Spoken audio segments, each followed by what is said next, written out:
ಮಕ್ಕಳು ಡಿಫ್ರೆಂಟಾಗಿ ಏನಾದರೂ ಸ್ನ್ಯಾಕ್ಸ್ ಕೇಳಿದಾಗ ಅಥವಾ ಮನೆಗೆ ಯಾರಾದರೂ ಬಂದಾಗ ಈ ರೀತಿ ಒಂದು ಸ್ವಲ್ಪ ಡಿಫ್ರೆಂಟಾಗಿ ಪಕೋಡನ ಮಾಡಿಕೊಡಿ, ತುಂಬ ಟೇಸ್ಟಿಯಾಗಿರುತ್ತೆ. ಈ ಪಕೋಡ ಟೊಮೆಟೊ ಕೆಚಪ್ ಜೊತೆ ಒಳ್ಳೆ ಕಾಂಬಿನೇಷನ್ನು, ಸಖತ್ತಾಗಿರುತ್ತೆ ಮಾತ್ರ.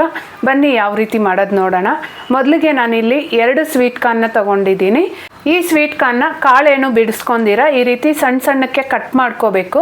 ಈ ರೀತಿ ಕಟ್ ಮಾಡೋದ್ರಿಂದ ಪಕೋಡ ಟೆಕ್ಸ್ಚರು ಹಾಗೆ ಟೇಸ್ಟ್ ಸಹ ತುಂಬ ಚೆನ್ನಾಗಿರುತ್ತೆ. ಅಲ್ಲಲ್ಲಿ ಸ್ವಲ್ಪ ಸ್ವೀಟ್ ಕಾರ್ನ್ ಬಾಯಿಗೆ ಸಿಗ್ತಾ ಇದ್ರೆ ತುಂಬ ಕ್ರಿಸ್ಪಿ ಅನಿಸುತ್ತೆ. ನೋಡಿ, ಈ ರೀತಿ ಕ್ಲೀನಾಗಿ ಏನು ವೇಸ್ಟ್ ಸಹ ಆಗದಿರ ಕಟ್ ಮಾಡ್ಕೋಬೋದು.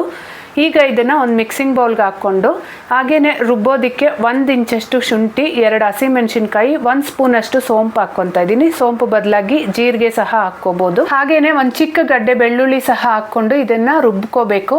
ಕಡಿಮೆ ಇದ್ರೆ ಮಿಕ್ಸರ್ ಜಾರಲ್ಲಿ ಪೂರ್ತಿ ನುಣ್ಣಗಾಗಲ್ಲ ಅಂತ ಸ್ವಲ್ಪ ಸ್ವೀಟ್ ಕಾರ್ನ್ನ ಸಹ ಹಾಕ್ಕೊಂಡು ರುಬ್ಕೊತಾ ಇದ್ದೀನಿ. ಈಗ ಇದಕ್ಕೇನೆ ಒಂದು ದೊಡ್ಡ ಈರುಳ್ಳಿನ ಉದ್ದುದ್ದಕ್ಕೆ ಹೆಚ್ಕೊಂಡು ಹಾಕ್ಕೊತಾ ಇದ್ದೀನಿ. ಚಿಕ್ಕದಾದ್ರೆ 2 ಹಾಕ್ಕೊಳ್ಳಿ.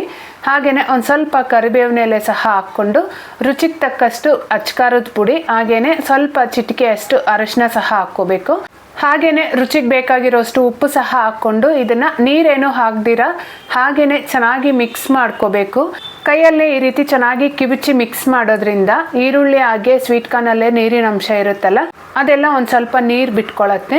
ಈಗ ಇದಕ್ಕೆ 1 ಸ್ಪೂನಷ್ಟು ಬಿಸಿ ಬಿಸಿ ಎಣ್ಣೆ ಹಾಕ್ಕೋಬೇಕು. ಹಾಗೆ 2 ಸ್ಪೂನಷ್ಟು ಅಕ್ಕಿ ಹಿಟ್ಟು ಹಾಕ್ಕೊಂಡು ಹಾಗೇನೆ ಒಂದು ಸ್ವಲ್ಪನೇ ಕಡಲೆ ಹಿಟ್ಟನ್ನ ಸಹ ಹಾಕ್ಕೊಂಡು ಚೆನ್ನಾಗಿ ಮಿಕ್ಸ್ ಮಾಡ್ಕೋಬೇಕು.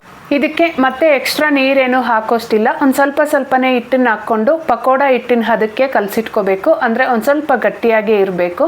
ನಾನಾದರೆ ಮಕ್ಕಳಿಗೆ ಇಷ್ಟ ಆಗುತ್ತೆ ಅಂತ ಈ ರೀತಿ ಓವೆಲ್ ಶೇಪಲ್ಲಿ ಪಕೋಡನ ಮಾಡ್ಕೊತಾ ಇದ್ದೀನಿ. ಈಗ ಸ್ಟವ್ ಮೇಲೆ ಬಾಣಲಿನ ಇಟ್ಕೊಂಡು ಎಣ್ಣೆ ಚೆನ್ನಾಗಿ ಬಿಸಿ ಆದಮೇಲೆ ಮೀಡಿಯಂ ಫ್ಲೇಮ್ಗೆ ಇಟ್ಕೊಂಡು ಪಕೋಡನ ಹಾಕ್ಕೊಂಡು 2 ಕಡೆ ಕ್ರಿಸ್ಪಿಯಾಗಿ ಫ್ರೈ ಮಾಡ್ಕೊಳ್ಳೋದಷ್ಟೇ. ಪಕೋಡ ಮಾತ್ರ ತುಂಬ ಟೇಸ್ಟಿಯಾಗಿ ಬಂದಿತ್ತು. ನಿಮಗೂ ಮಾಡಬೇಕು ಅನ್ನಿಸ್ತಾ ಇದೆಯಲ್ವಾ? ಇನ್ಯಾಕೆ ತಡ, ಒಂದ್ಸರಿ ಟ್ರೈ ಮಾಡಿ ಹೇಗಾಯ್ತು ಅಂತ ಕಮೆಂಟ್ ಮಾಡಿ. ಇಷ್ಟ ಆದರೆ ವಿಡಿಯೋನ ಲೈಕ್ ಮಾಡಿ. ಬಾಯ್.